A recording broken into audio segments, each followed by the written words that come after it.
అదే విజయసాయి రెడ్డి గారు కానీ, అంబటి రాంబాబు గారు కానీ, దువ్వాడ శ్రీనివాసరావు గారు కానీ తమ పార్టీలో వ్యక్తిలో 2 పెళ్లి విమర్శలకు నోరవుతున్నారు. దాన్ని సమర్థించుకోవాల్సిన పరిస్థితి వైసీపీకి వచ్చింది. సహజనం ఎవరితో చేయలేదు, ఏదో పేరు సుకన్య అది ఇది అంటారు, మాటలే కదా. సహజనం ఎవరితో చేయలేదు కానీ అంబటి రాంబాబు గారు ఎందుకు చెప్తున్నారు మీరు? సార్ నేను సహజీవనం అంటే విమర్శలు చెప్తున్నా. సంజన సుకన్య అనేది వీడియోలు వచ్చినాయి, తర్వాత విజయసాయి రెడ్డి గారు వచ్చినాయి.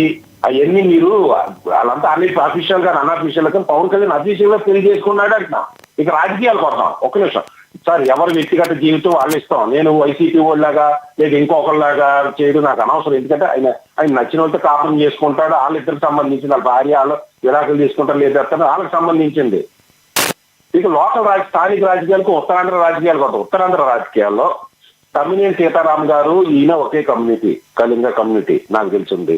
వాళ్ళిద్దరికి వైసీపీలో పడలేదమ్మో, పడకే బయటకు వచ్చేసాడో. అలాగే పచ్చ కమ్యూనిటీ చేసినట్టు మీరు ఇందాక అన్నట్టు ధర్మాన ప్రసాదరావు గారు ఏమన్నా పొగబెట్టారేమో. అలాగే ఉత్తరాంధ్ర నుంచి బొత్స సత్యనారాయణ గారు కానీ, లేదా ధర్మాన ప్రసాదరావు గారు కానీ, లేదా రామ్మూర్తి నాయుడు కానీ, లేదా అచ్చెన్నాయుడు కానీ, లేదా ఈయన దువ్వాడ శ్రీనివాసరావు కానీ, వీళ్ళంతా కూడా తమిళ వీళ్ళంతా బలమైన నాయకులు. వీళ్ళందరూ కూడా చూస్తా ఊరుకోరు కదా. ఏ పార్టీలోకి వెళ్ళా అది బొత్స సత్యనారాయణ గారు ఒప్పుకోరు ఇతను ఎదగటానికి. ఎవడైనా సహజం అది. లేదా ధర్మాన ప్రసాదరావు గారు ఒప్పుకోరు, లేదా తమ్మినేని సీతారాం గారు ఒప్పుకోరు, అక్కడ అచ్చెన్నాయుడు ఒప్పుకోరు. ఇప్పుడు బీజేపీలోకి వచ్చేసి నేను కూటమిలో పెంటపాత్ర పోషిస్తానంటే అచ్చెన్నాయుడు రామ్మూర్తి నాయుడు వదిలేట్టు కూర్చుంటారేంటి? ఈ జనసేనలు కలిపేసుకుంటారేంటి అతన్ని? ఎక్కడ నాకు తెలుస్తుంది ఇటువంటి వ్యక్తులకి రాజకీయ భవిష్యత్తు పార్టీలు మారిన శూన్యం సార్. నేను అన్ని కొంతమంది వ్యక్తులకి ఇటువంటి రెచ్చిపోయి వాళ్ళు బూతులు మాట్లాడి ఒక దువ్వాడ శ్రీనివాస్ గానీ, ఒక అంబటి రాంబాబు గానీ, ఒక పేర్ని నాని గానీ, లేదా ఈ కొడాల నాని గానీ, ఇటువంటి వ్యక్తులు మరొక పార్టీలోకి వెళ్ళి జటానవడం చాలా కష్టం. అక్షర సత్య గారు మీరు అందుబాటులో ఉండండి. అందుబాటులో ఉండండి, మళ్ళీ మాట్లాడుతారు గారు మీరు. మనతోటి జనసేన నేత వీర మహిళ సుంకర కృష్ణవేణి గారు జాయిన్ అయ్యారు. ఆవిడతో మాట్లాడదాం. కృష్ణవేణి గారు నమస్తే అండి. లక్ష్మణ గారు నమస్తే అండి. మీకు లక్ష్మణరావు గారికి అలాగే అక్షర సత్యం గారికి నమస్కారం. వీక్షకులు కూడా నమస్కారం. నమస్తే అండి. ఏంటండి దువ్వాడ శ్రీనివాస్ ఎవరైతే ఉన్నారో మీకు పరిచయం చేయాల్సిన అవసరం లేని పేరు. గతంలో మీ అధ్యక్షుల వారి మీద మరి ఆయన చేసిన వ్యాఖ్యలు మీకు గుర్తుండే ఉంటాయి బహుశా. కానీ ఆయన ఇప్పుడు బీజేపీలోకి జాయిన్ అవుతున్నారని ఒక నేత సపోర్ట్ ఉందని, మరి దానికి సంబంధించి ఇప్పుడు ఆయనతో పాటు తిరిగే ఓ మహిళామూర్తి ఉన్నారు కదా మాధురి గారు, మరి ఆవిడైతే కన్ఫర్మ్ చేసినట్టుగా కూడా కొన్ని సోషల్ మీడియాలో మనం చూసాం, మెయిన్ స్ట్రీమ్ మీడియాలో రాకపోయినప్పటికీ.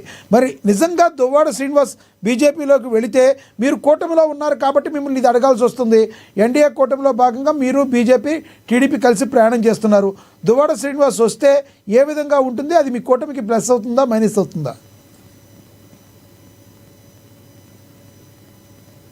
లక్ష్మీనాథ్ గారు, ఇక్కడ మీరేమనుకోవద్దండి. ఇందాక మీరు ఒక మాట అన్నారు, హిట్ పేర్ అని అన్నారు. వీళ్ళు దువ్వాడ మాధురి గారిని, దివ్యల మాధురి గారిని దువ్వాడ శ్రీనివాస్ గారు హిట్ పేర్ అని అన్నారండి. హిట్ పేర్ కదండి.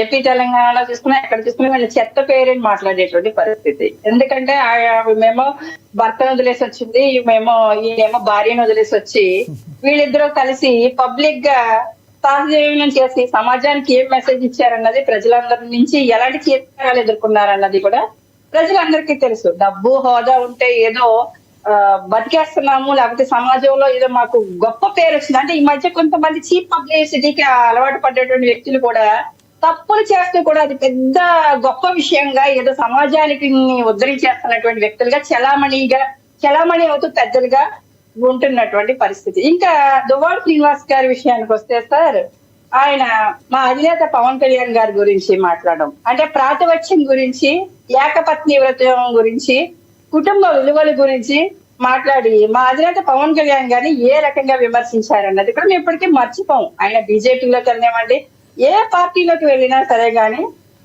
ఆయన వీళ్ళకి మాధురి గారికి కానీ దువ్వాడ శ్రీనివాస్ గారికి కానీ మీ పార్టీలోకి వస్తే తీసుకుంటారా? మీ పార్టీలోకి వస్తామంటే తీసుకునే అవకాశం ఉందంటారా మీ జనసేనలోకి? సార్ ఒక విషయం చెప్తానండి, రాజకీయాల్లో శాశ్వత మిత్రులు శాశ్వత శత్రువులు ఉండరు. కానీ ఎప్పుడు కూడా మేము ఏకరువు పెట్టవలసినటువంటి విషయాలు అయితే ఖచ్చితంగా విమర్శించి తీరుతాం. ఎందుకంటే దివ్యల మాధురి గారు అంటూ ఉంటారు, ప్రతిసారి ఆవిడకి పబ్లిసిటీ తక్కువ వచ్చింది ప్రతిసారి పవన్ కళ్యాణ్ గారిని విమర్శిస్తూ ఉంటారు. ఏ పవన్ కళ్యాణ్ గారు మంత్రి అవ్వలేదా, ఈయన ఎందుకు అవరు అనేసి ఆవిడ ఇంకో స్టేట్మెంట్ కూడా ఇచ్చారు.